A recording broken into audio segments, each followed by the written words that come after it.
This is the EagleAi AI fabric inspection machine, and as the name implies, the machine uses AI to inspect fabrics. The goal of the machine is basically that factories or fabric suppliers can reduce their reliance on human labor and after all reduce human errors, especially because we're dealing with labor shortages right now.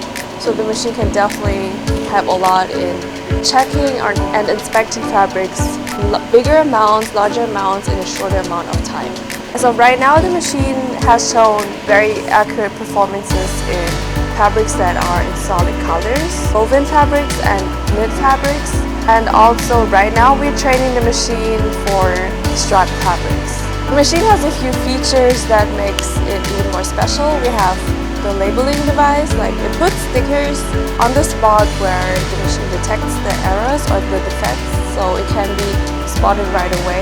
The machine uses 6K cameras to generate clear pictures of the actual defect with a clear location. You can see it on the screen right away, like real-time data.